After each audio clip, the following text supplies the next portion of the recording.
নেই, ভিজতে পারবেন তো? আবার শীতের সময় চলছে। আচ্ছা, কমিটিকে বলবো ওইদিকে ঘিরে রাখো, কেউ না পালাতে পারে। হাত তুলেছে ভিজবো বলে আর পালাবে এমনটা না হয়। তো যাক, সংক্ষেপ সময়, পানি আবার জোরেই আসছে, সত্যিই আসছে। তো দেখা যাক না কি হয়। কি বলছেন, বলবো না থাকবে? তো শেষে বক্তব্য দিয়া খুব সমস্যা, কেন সবাই সব কিছু বলে দেয় আর লাস্টে বাকি থাকে আমার পালাই। তা আমি কি আর আলোচনা করব? আমি এতটুকুই আলোচনা করি, এ লড়াই আজকে শেষ নয়, এ লড়াই আগামী তো হবে না, আজ থেকেই বন্ধ হবে। এটা পূর্ব মাদারীপুর কলাঘাট থেকে শুরু হয়েছে, একেবারে শেষ দিকে শুরু, কলাঘাটের শেষ প্রান্তে। আমি চাই পূর্ব মাদারীপুর, যেটা আমার দাদু হজরতে হাজি মুস্তফা, আচ্ছা এরাদের কম্পিউটার কি বলে, এদের এই মিডিয়া ভাইগুলো একটু জিনিসপত্র ঢেকে লিখ, কারণ এদের একটা বড় অবদান আছে ভাই, এদের জন্যই তো খবর সব জায়গায় সম্প্রচার হয়। অতএব এদেরকে একটু সুযোগ দেন।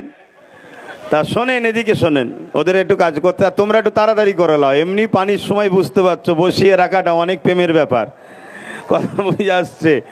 তো সেই জায়গাতে কলাঘাট থেকে শুরু হলো, একেবারে পূর্ব মাদারীপুরের শেষ জায়গা।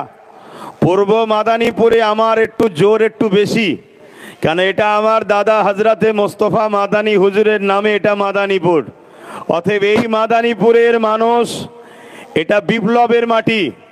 এখান থেকেই কিন্তু বারবার দেশের জন্য মহানায়কের সুজন্ম হয়েছে, তাদের দ্বারাই কিন্তু দেশের জন্য অনেক কাজও হয়েছে। তা আজকে কেন্দ্র সরকার কি করতে চাইছে ওয়াকফ সংশোধনী বিলের নামে, আপনারা সবাই শুনেছেন। এবং পাশাপাশি আপনারা নিশ্চয়ই, আমার পূর্বে বাইজিদ ভাইয়ের আগে একজন মাস্টার সাহেব বলছিলেন ওবিসি সম্বন্ধে। দেখুন, ওবিসি যদি বন্ধ হয়ে যায়, 100ই হয়তো একটা চাকরি আমাদের ছিল, ওই একটাও আর হবে না, জিরো হয়ে যাবে। তাই ওবিসি সংরক্ষণের দরকার আছে।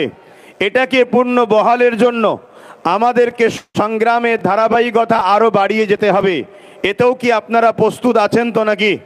তবে মনে রাখবেন, যেভাবে ওবিসি সিস্টেম সুপ্রিম কোর্ট থেকে দিয়ে গাইডলাইন দিয়েছিল, ওইভাবে যদি রাজ্য সরকার তত্ত্বাবধান করে গাইডলাইন মেনে যদি মানুষকে ওবিসির আন্ডারে আনতো, তাহলে আজকে কিন্তু ওবিসি বন্ধ হতো না।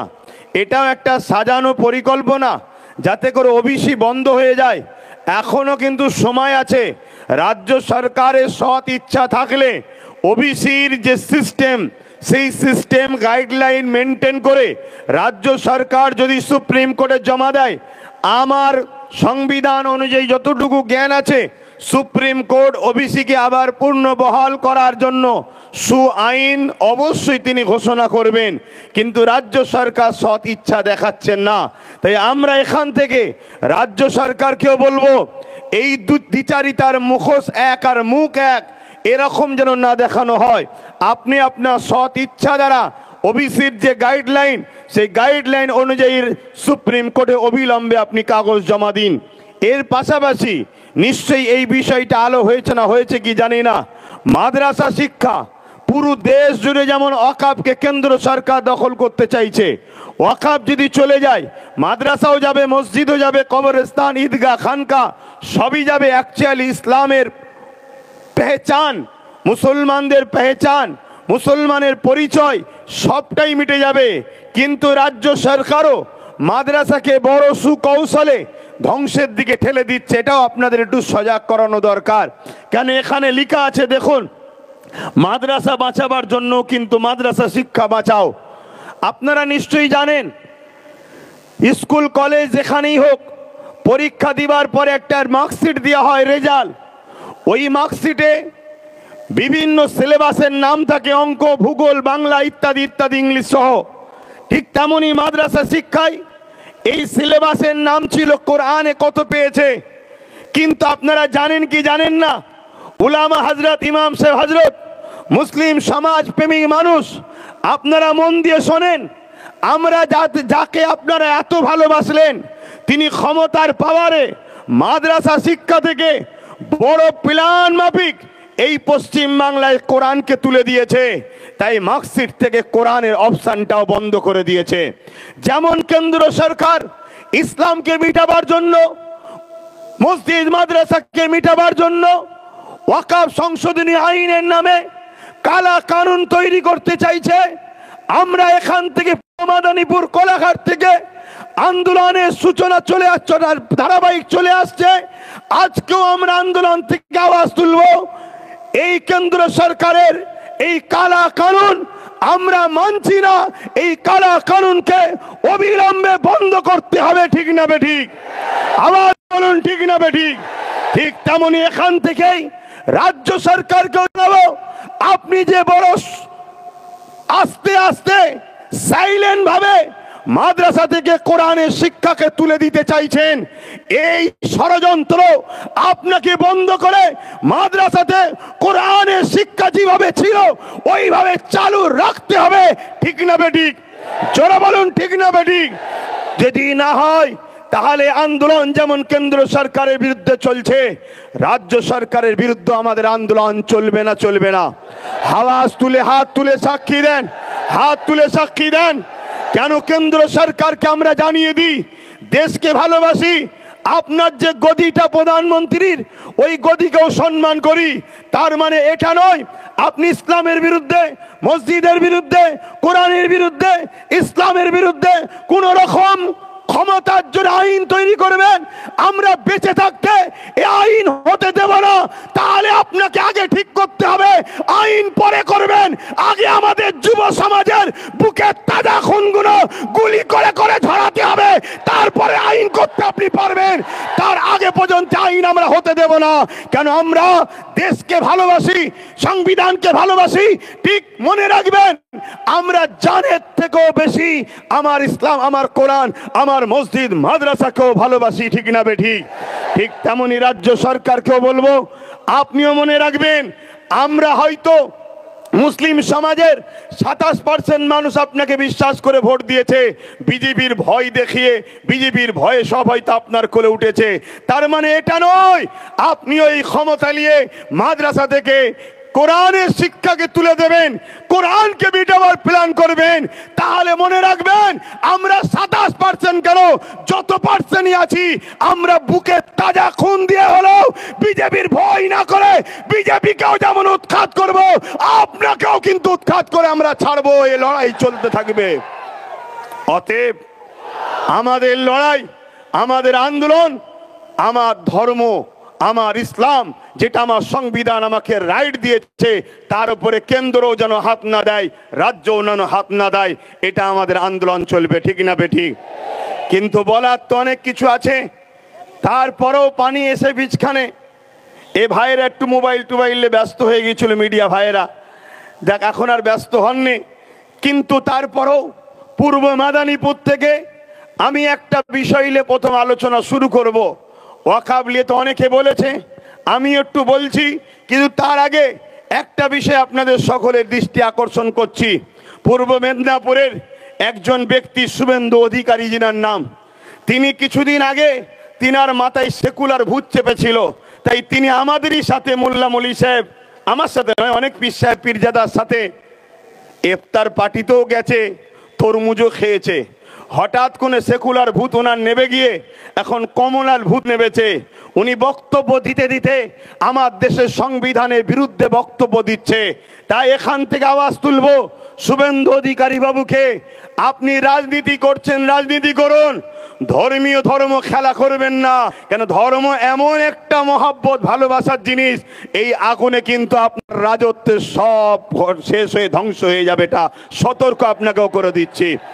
তিনি এই পূর্ব মেদিনীপুরের বক্তব্য দিতে দিতে বলেছে যে পশ্চিম বাংলায় হিন্দু সরকার করব, হিন্দু সরকার করব। আমি শুভেন্দু বাবুকে জানতে চাই, হিন্দু ভাই বোন বাবা মাদেরকে এতটাই মূর্খ মনে করেন। ৭৭ বছর সে স্বাধীন হয়েছে, সেইখান থেকে আজ পর্যন্ত পশ্চিম বাংলায় যত মুখ্যমন্ত্রী হয়েছে সবাই হিন্দু মুখ্যমন্ত্রী ছিলেন, মুসলমান কেউ হয়নি। কিন্তু আজকে আপনি রাজ্য সরকারকে কি সরকার বুঝাতে চাইছেন? মুসলিম সরকার। আমাদের চোখকে ঘোরাতে চাইছেন, আমাদের মাইন্ডকে ডাইভার্ট করতে চাইছেন। আপনারা দুজন সেটিং করে একসাথে বসে চা খেচ্ছেন, তার বেলায় সমস্যা নাই, অথচ বাইরে বেরিয়ে হিন্দু মুসলমান করে আমার বাংলা সম্প্রীতিকে নষ্ট করতে চাইছেন। আপনি কিন্তু এই আগুন নিয়ে খেলা করছেন, আগুন নিয়ে খেলা করা বন্ধ করুন। আপনি বলছেন হিন্দু সরকার করতে হবে, আমি জানতে চাই বাংলায় কি হিন্দু সরকার নাই? হিন্দু সরকার তো রয়েছে। মমতা ব্যানার্জির ধর্মীয় পরিচয়, তিনি হিন্দু। বিভাজনে আমি যাচ্ছি না, সত্যটা বলছি। কিন্তু আপনাকে আমি আর একটা প্রমাণ দিচ্ছি। দীঘার মতো পিকনিক স্পটে, দীঘার মতো বেড়াবার জায়গায় আজকে সেখানে ধর্মস্থান হিন্দুদের মন্দির তৈরি হচ্ছে। আমি তাতে বিরোধী নই, ঘৃণার দিকে যাচ্ছি না। তিনি দেশের রাজ্যের মাথায় বসে আছে, তিনি রাজ্যের পয়সাকে নিয়ে মন্দিরের পিছনে করে রাজ্যকে গরিব করবে কি না করবে রাজ্যের জনগণ বুঝে নেবে তার সাথে। কিন্তু আমি বলতে চাইছি, তিনি হিন্দু দরদি বলেই তো দীঘাতে কোনো মসজিদ করে নেই, সেখানে মন্দির তৈরি করছে। অথচ আজ থেকে দাবি করছি, তিনি তো বলে আমি সর্বধর্মের মানুষের নেতা, তাই সর্বধর্মের মানুষের নেতা হিসাবে আমি মুসলমানও এখান থেকে আওয়াজ তুলছি। দীঘায় যেমন 200 কোটি টাকা দিয়ে মন্দির করছেন, আপনি তো বলেছেন সংখ্যালঘুকে বেশি ভালোবাসি, কমসে কম 300 কোটি টাকা দিয়ে দীঘায় একটা মসজিদের আবদার আমরা রাখলাম। এটা করতে হবে। যদি আপনি না করেন তাহলে জানবো আপনার মুখ এক মুখোশ এক, ঠিক না বেঠিক? আর এখানেও বলে যাচ্ছি, বলতে পারে 26 পার হলে দেখব। আমি বলবো 26-এর আগে জায়গা কিনে, জায়গার যে আছে অ্যালাইনমেন্ট করে, শিলান্যাস করে ভিত শুরু করেন, না হয় জানবো আপনারা দুজন শুভেন্দু অধিকারী আর রাজ্যের সিএম সেটিং এ আছে। তুই আমায় গালি দিবি, আমি তোকে গালি দেবো, তুই এক অংশ ভাগ নিবি, আমি মোল্লা কোনোর সব বুকাবে নিয়ে নেবো। এই নাটক কিন্তু বাংলার মানুষ ধরতে পারছে। তাই বলবো, এই জায়গা থেকেও আমাদের আন্দোলনের আওয়াজ আমরা রাজ্য সরকারের কাছে দীঘাতে একটা কমসে কম 300 কোটি টাকার একটা মসজিদের আবদার রাখছি। কি করতে হবে না হবে না? আর শুধু মুসলমানদের নয়, বাকি ধর্মের মানুষগুলো কি দীঘায় যায় না? তাহলে তাদের কি হবে? তাদের জন্য ভাবতে হবে। তবে জানবো আপনি সবার জন্য ভাবছেন, সবার মুখ্যমন্ত্রী। কে এতে একমত তো নাকি? হাত তুলে বলুন, একমত তো নাকি? একমত তো নাকি? একমত তো নাকি? এটা আমাদের অধিকার, দাবি আছে। কিন্তু আজ শুভেন্দু বাবু তিনি বারবার মানুষের চোখকে, আইকে অস করছে, এমন ভাবে বিভাজন তৈরি করতে চাইছে যেন রাজ্যের সিএম মুসলমানদের, উনি অন্য কোন একটা সরকার তৈরি করতে চাইছে। আরে আপনাদের কি সেটিং, এটা সবাই বুঝতে পেরে গেছে। তো যাক, আমি আবার ফিরে আসছি। এখানে আর একটা কথা বলি, আজকে বাংলায় নাকি জঙ্গিদের সরকার চলছে, বলছে না বলেনি?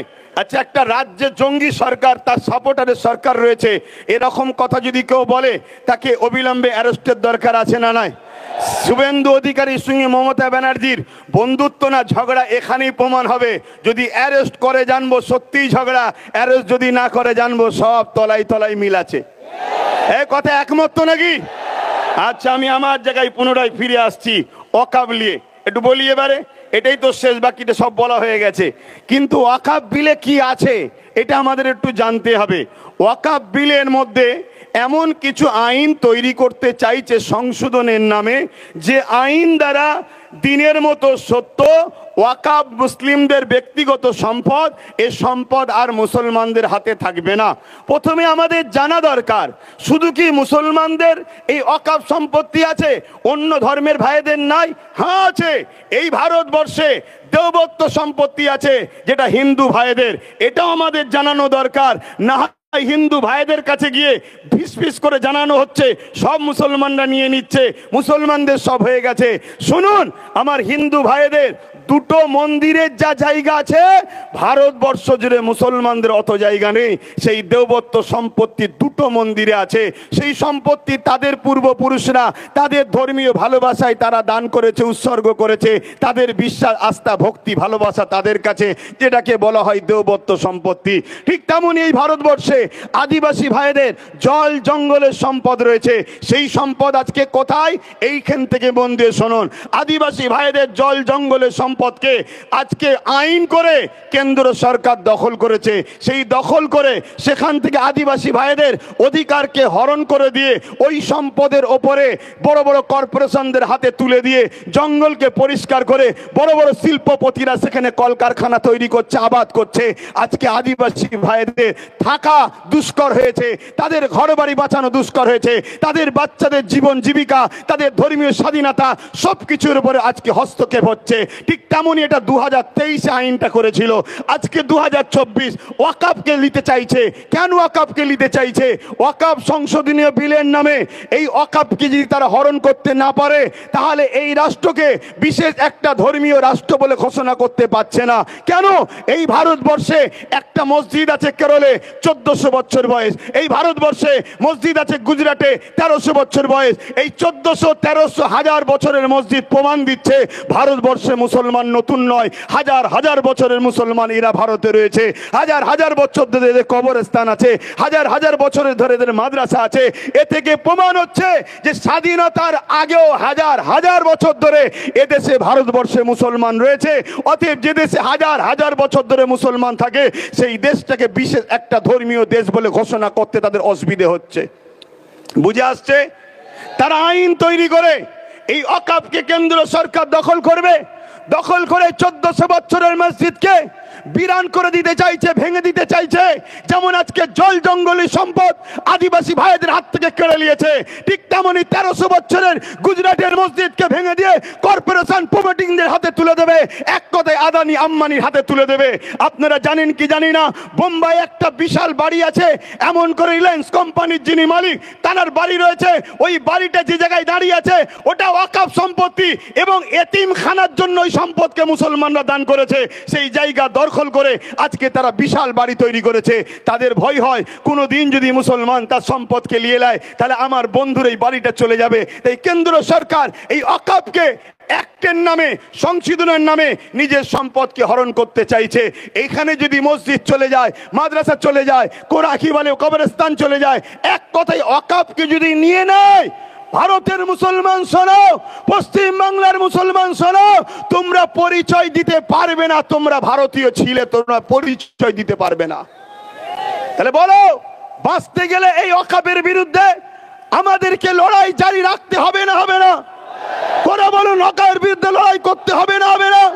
তাতে যদি হাজারো প্রাণ বুলেটের গুলিতে, বোম বন্দুকের গুলিতে, কেন্দ্র জালিম সরকারের অত্যাচারে যদি আমাদের হাজার হাজার প্রাণ কুরবান হয়, মাতৃভূমি বাঁচাবার জন্য রক্ত দিয়েছি, ইসলামের অধিকার, ইসলামের সম্পদকে বাঁচাবার জন্য কারা রক্ত দিতে পারবেন উঠে দাঁড়িয়ে যান।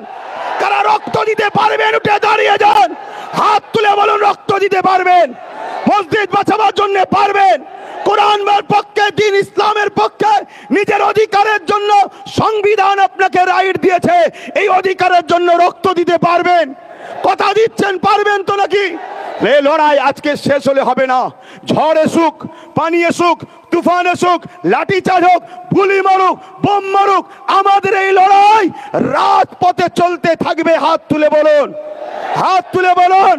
আজকে বড় দুঃখের সাথে বলতে হয়, ওয়াকাফ আন্দোলন পুরো দেশ জুড়ে চলছে। সব আন্দোলনকে আমি সমর্থন করি, কিন্তু আজকে আমার রাজ্যেতেও কলকাতায় বিশাল বিশাল মিটিং হচ্ছে ওয়াকাফ নিয়ে। আগামী দিন ফুরফুরা আহলে সুন্নাত ওয়াল জামাত 20 থেকে 30 লক্ষ লোকের সমাগম কলকাতার রাজপথে করতে চাইছে। আপনারা ওই 20-30 লক্ষের মধ্যে আপনারা কেউ সামিল হতে ইচ্ছুক আছেন? হাত তুলে বলুন আছেন। কিন্তু এই লড়াই আমাদের বড় ভয়ানক হবে, ওই লড়াই কিন্তু বিশাল হবে। প্রয়োজন হলে আমরা মাসকে মাস কলিকাতাতে রয়েও যেতে পারি, রাজি আছেন? বলুন, নিজের বাচ্চাদের ভবিষ্যতের জন্য থাকতে ইচ্ছুক আছেন? হাত নামান। আন্দোলন তো এইভাবে হয়।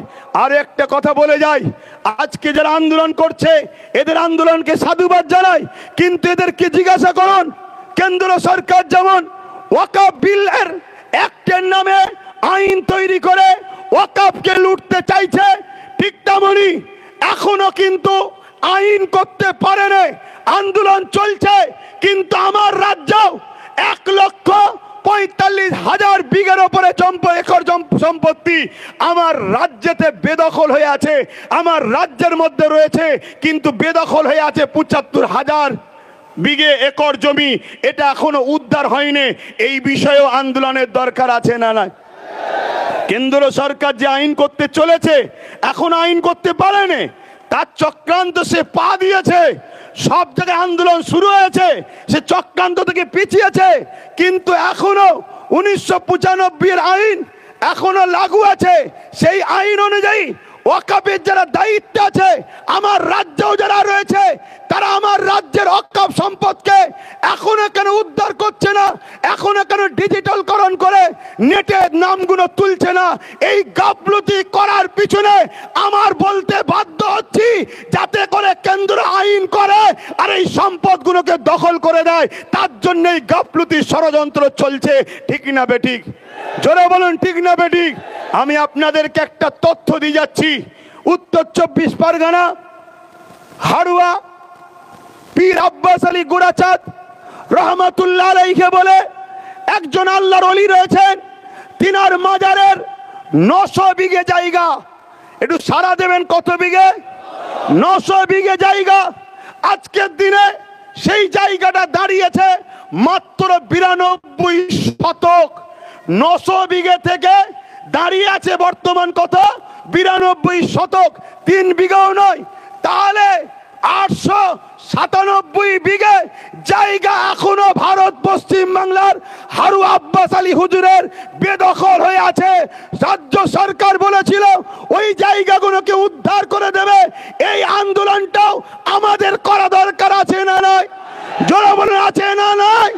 কিন্তু আজ আমরা দুঃখিত, আমরা দেখছি কলিকাতা ভরি আন্দোলন হচ্ছে, কিন্তু রাজ্য সরকারের এই ওয়াকফ বাঁচাবে বলেছিল, এ বিষয়ে একটাও কথা হচ্ছে না। কোনো এক জায়গায় আমার বলতে বাধ্য হচ্ছি, কেন্দ্রের বিরুদ্ধে রাজ্যকে সাপোর্ট করা ষড়যন্ত্র চলছে না তো? তাহলে এই আন্দোলনে আমরা নয়, আমরা মসজিদের পক্ষে যে আন্দোলন হবে, কোরআনের পক্ষে যে আন্দোলন হবে, ওয়াকফের প্রকৃত পক্ষে যে আন্দোলন হবে, সে আন্দোলনের সঙ্গে আমরা হাতে হাত মিলিয়ে, কাঁধে কাঁধ মিলিয়ে, বুকে তাজা খুন দিতে হলো। আমরা সংবিধান যে রাইট দিয়েছে, ওই রাইটের জন্য আন্দোলনে প্রত্যেকটা জায়গায় সঙ্গ কি বলে হাজির হতে রাজি আছি, ঠিক না বেঠিক? কিন্তু আপনার আন্দোলন এরকম হওয়া দরকার। কেন্দ্র সরকার আজকে সে কালা কানুন কেন তৈরি করতে চাইলো? এমনি এমনি তো খাওয়া যাচ্ছে, এখন তৈরি করতে চাইছে কেন? শোনেন, রাজ্যগুলো ভালো মন্দ খেতে পাচ্ছিল, কেন্দ্র ওয়াকফের ভাগ ঠিক পাচ্ছিল না, তাই ওয়াকফ বিল করে টোটাল নিজের হাতে নিতে চাইছে। কোন রাজ্যকে ভাগ দেবে না, সম্পূর্ণ ও একা খাবে।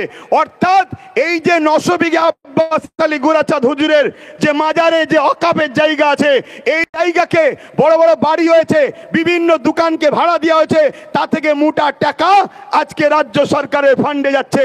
কেন্দ্র সরকার বলছে না, তুই পাবিনি, 900 বিঘেটাই আমি দখল করে আদানি আম্বানিকে দেবো, ওখানে যারা আছে সব ভেঙে গুড়িয়ে দেবো।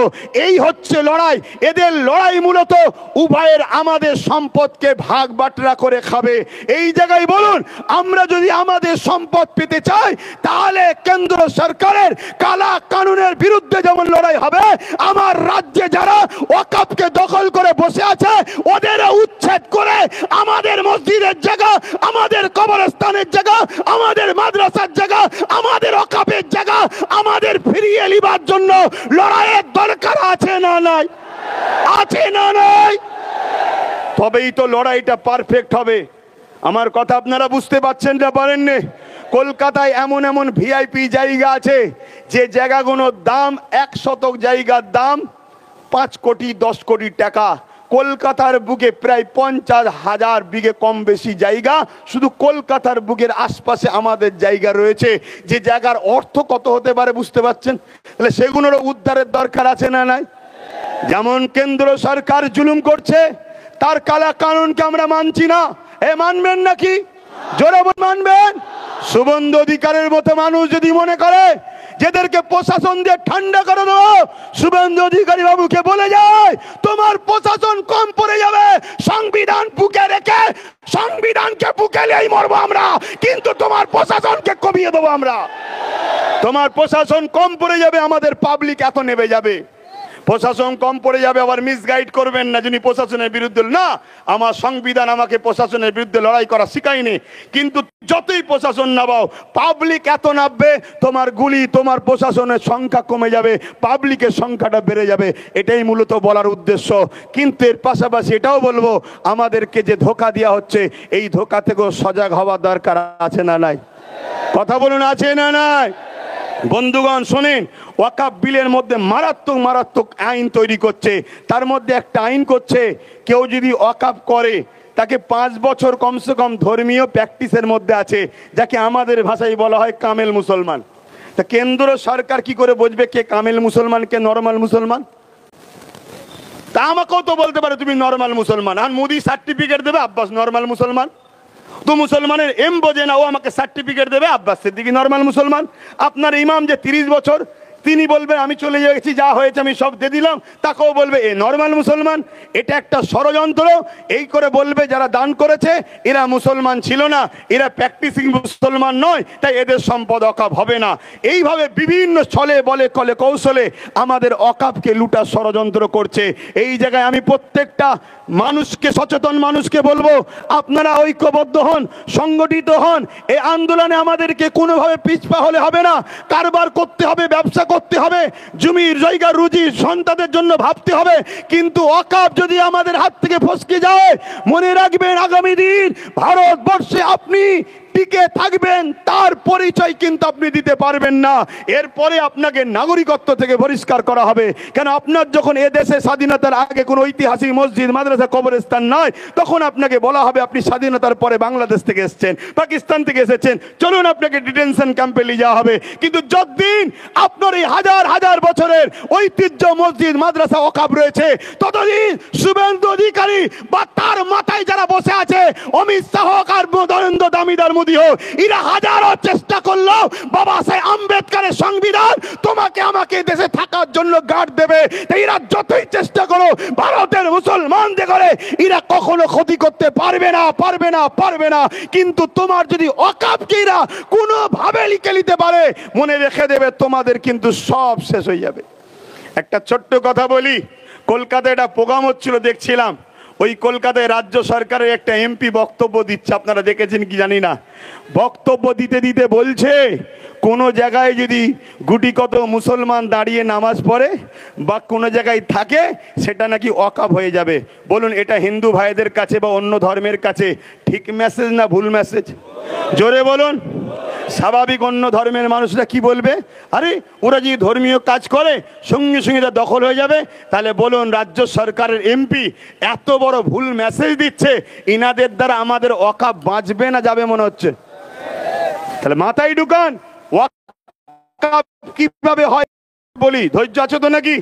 কোন ধনী ব্যক্তি, তার অনেক সম্পদ আছে, সে ভাবলো 50% সন্তানদের জন্য রাখি, 50% আল্লাহর রাহে উৎসর্গ করে দিই, যেটা হিন্দু ভাইদের দেবত্ব কি সে কি বলে জল জঙ্গল আদিবাসী ভাইদের, আরব ধর্মী ভাইদের রয়েছে।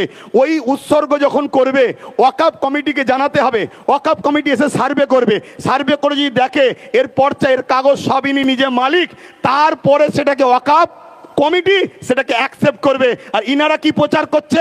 রাজ্যের এমপি কি প্রচার করছে? বা এই বিজেপির এমএলএ এমপিরা এরা ভেতরে ভেতরে গোপনে গোপনেও করছে যে মুসলমান কোন জায়গায় দাঁড়ালে সে জায়গাটা মুসলমানদের হয়ে যাবে, কোন জায়গায় নামাজ পড়লে মুসলমানদের হয়ে যাবে। আমাদের যে ভাইচারা সম্প্রীতি আছে, অনেক সময় দেখা যায় অনেক ভাই রাস্তাতে যাচ্ছে, নামাজের সময় হয়েছে, একটা অমুসলিম ভাইয়ের দোকানে বললো, ভাই এই আসো, কোনো অসুবিধা নেই, নামাজ পড়ো। কি আমাদের ঘটনা ঘটে না? কিন্তু এইটা যদি ঘোষণা করে দেওয়া হয়, অমুসলিম ভাইয়েরা কি বলবে? না ভাই, তুই এখানে নামাজ পড়তে পারবি নি, তুই ভাই ওঠ, তুই ওট এখান থেকে চ। কেন? তোদের নাকি ওয়াকাফের নিয়ম আছে, যেখানে নামাজ পড়বি সেখানে হয়ে যাবে। এটা কত বড় একটা মিথ্যা প্রচার ওয়াকাফ নিয়ে চলছে। অথচ ওয়াকাফ একটা কমিটি রাখা আছে, ওই কমিটি যাতে ওয়াকাফ সম্পত্তিগুলো হেফাজত হয় তার 7% মাসে মাইনে দেওয়া হবে। আজকে সেইটাকে মিথ্যা প্রচার চালাচ্ছে। খুব ঠান্ডা মাথায় আমার বুঝবেন কথাটা। যেমন কেন্দ্র সরকার পুরো দেশের ওয়াকাফকে লুটে নিয়ে মুসলমানদেরকে নিশ্চিহ্ন করে দেওয়ার প্ল্যান করছে, ঠিক তেমনি বিগত 77 বছর ধরে ভারতে ওয়াকাফ সম্পত্তি মুসলমানদের নামে আছে ঠিকই, কিন্তু এর দুধ এর মাখন মুসলমানরা পায় না। সেটা যারা ক্ষমতায় থাকে তারা লুটে পুটে খায়। এই ওয়াকাফ কেন করেছে? এই ওয়াকাফের অর্থ থেকে মুসলিম গরিব ছেলেদেরকে পড়ানো হবে। আজকে যদি ওয়াকাফের টাকা প্রকৃত মুসলিম গরিব ছেলেদেরকে পড়ানো হতো, আমাদের এত মেরিট ছেলে আছে, একটা বললে এপিজে আব্দুল কালাম কেন, হাজার হাজার ভারতবর্ষে এপিজে আব্দুল কালাম তৈরি হয়ে যেত।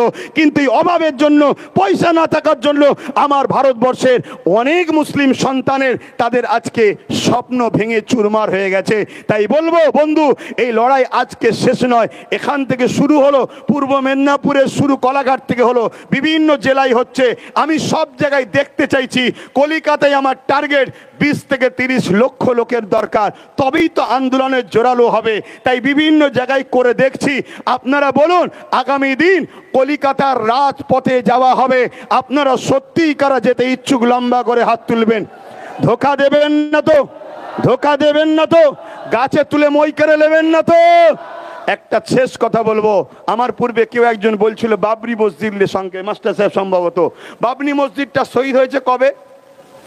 এই ধৈর্য আছে? খুব জোর 5 মিনিট নেবো।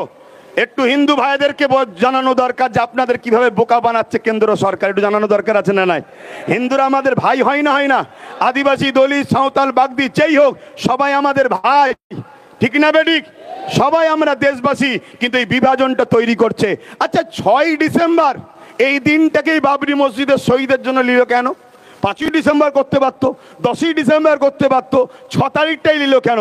এবং 1992টা নিল কেন? জানেন আপনারা? জানেন? এই তথ্যটা শুধু আপনাদের দিয়ে যায়।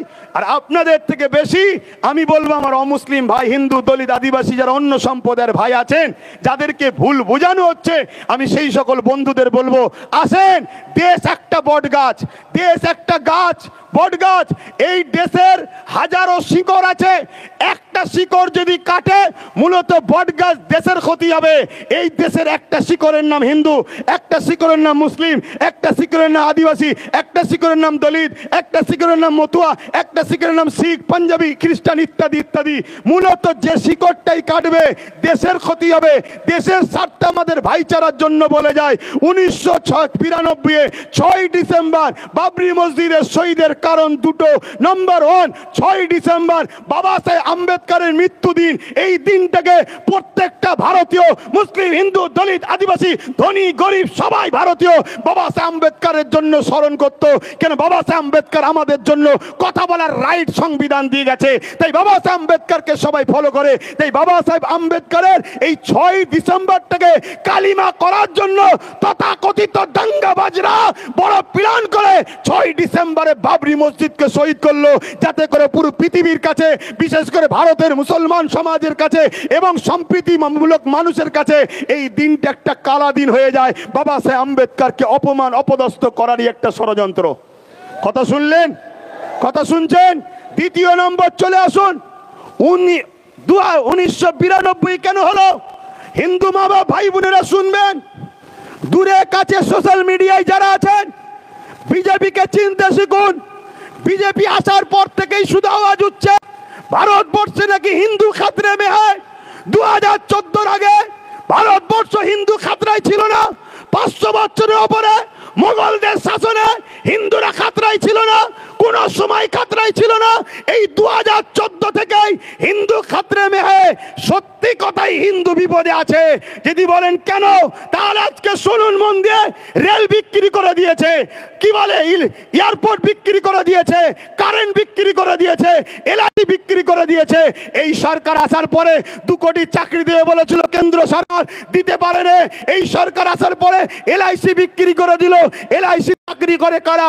100-র মধ্যে 100টাই অমুসলিম ভাইরা চাকরি করে। কেন? এলআইসি সুদের, ইসলামের চলে না। রেল বিক্রি করে দিল। রেলে হকারি করে কারা? বেশিরভাগ আমার অমুসলিম ভাইরা। চাই তাদের আজকে সেখান থেকে রুজি রুটি চলে গেল। এই সরকার আসার পরে পুরো ভারতবাসী আজকে বিপদে আছে। আমার হিন্দু ভাইদেরকে শ্রদ্ধার সাথে বলবো, 1992 সালে এই বাবরি মসজিদকে যখন ভাঙা হয়, ওই সময়ে 1989-80-তে একটা সাচার কমিটির মতো রিপোর্ট বেরিয়েছিল, মন্ডল কমিটি। তাই তো, মন্ডল কমিটি, সাচার কমিটি যেমন 2005-06 বেরিয়েছে, ওটা 79-80-তে মন্ডল কমিটি। সেই কমিটিটার রিপোর্ট যারা করেছে তারা বলছে হিন্দু সমাজের একটা বড় অংশ রুজি রুটিতে, অর্থনীতিতে একদম ধ্বংসের দিকে। তাই হিন্দু সমাজকে বাঁচাবার জন্য, এই গরিব মানুষগুলোকে বাঁচাবার জন্য 27% সংরক্ষণের ব্যবস্থা করা হয়েছিল। কিন্তু এই 27% সংরক্ষণকে তথাকথিত যারা হিন্দু দরদি শাস্তে এই বিজেপি হুকুমত কোনোভাবেই মেনে নিতে পারলো না। তাই ধর্ম খেলা করবে বলে 1992 সালে বাবরি মসজিদ দেখিয়ে শহীদ করিয়ে ওই দিকে ভুলিয়ে দিল। হিন্দু ভাইদের 27%টা বন্ধ হয়ে গেল। অতএব ভাবাতে চাইছি, আমরা হিন্দু মুসলমান ধর্ম যার যার, উৎসব যার যার, দেশ সবার।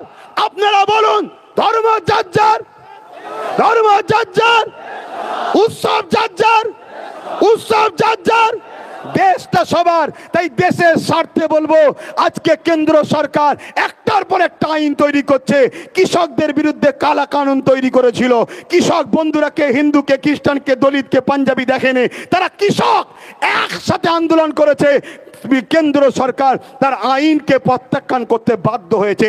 তাই আমাদেরও উচিত হবে এই কালা কানুনের বিরুদ্ধে, কে কোন দরবারে, কে কোন সিলসিলা, কার কি পছন্দ, সব কিছু বলে দিয়ে সংবিধান বিরোধী এই কালা কানুনের বিরুদ্ধে আমাদেরকে এক হয়ে আন্দোলন করলে কেন্দ্র সরকার এই বিল প্রত্যাখ্যান করতে চ্যালেঞ্জের সাথে বলছি বাধ্য হবে। তাই এক হয়ে আন্দোলন করার দরকার আছে না নাই?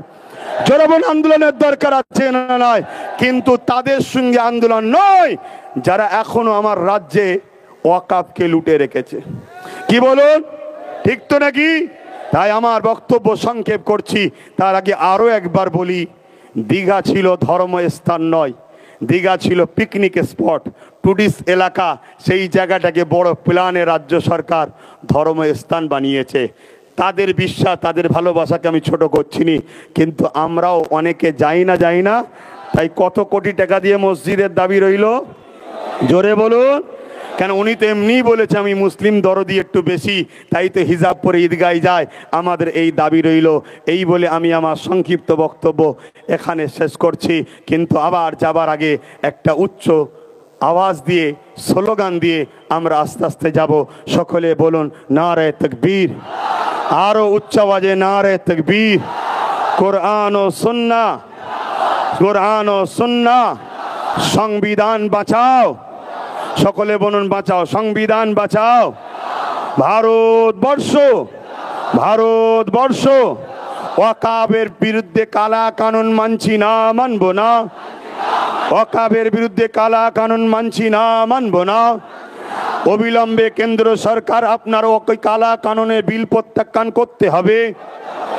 অবিলম্বে কেন্দ্র সরকার সংবিধান বিরোধী কালা কানুন প্রত্যাখ্যান করতে হবে।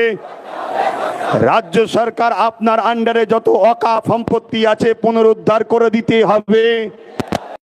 যখনই বলা হচ্ছে তখন বলছে বোলডুজার চালাতে পারবো না, ঘর যখন হয়ে গেছে। কিন্তু আপনারা শোনেন, এই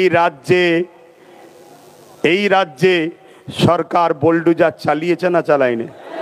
কাদেরকে উচ্ছেদ করেছে? হকারদের। তা হকারদের যদি উচ্ছেদ করতে পারেন বোলডুজার চালিয়ে, আমাদের সম্পদ দখল যারা করে রেখেছে আমাদের ফিরিয়ে দিবার জন্য বোলডুজার চালাতে হবে। অতএব এই বিভাজন থেকে দূরে থাকবেন, নিজের অধিকারের জন্য নিজেরা লড়াই করুন। আস্তে আস্তে ফিরে যাবেন যখন ঘোষণা দেওয়া হবে। সুস্থ থাকবেন, ভালো থাকবেন। মনে রাখবেন এ লড়াই কিন্তু আজকে শেষ নয়। আমি সর্ব জায়গায় জাগাচ্ছি, তারপরে কলিকাতার রাজপথ, ওখান থেকে পুরো দেশ, সব জায়গায় আন্দোলন হচ্ছে। সবাই মিলে আমরা দিল্লি যাব। যেদিন দিল্লি যাব সেদিন শুধু ওয়াকাফ বাঁচানো হবে না, সংবিধান বিরোধী সরকারকে উৎখাত করেই তারপর আমরা ফিরবো। বলুন ইনশাআল্লাহ। আরো চিৎকার দিয়ে বলুন ঠিক না বেঠে। আসসালামু আলাইকুম ওয়া রাহমাতুল্লাহি ওয়া বারাকাতুহু।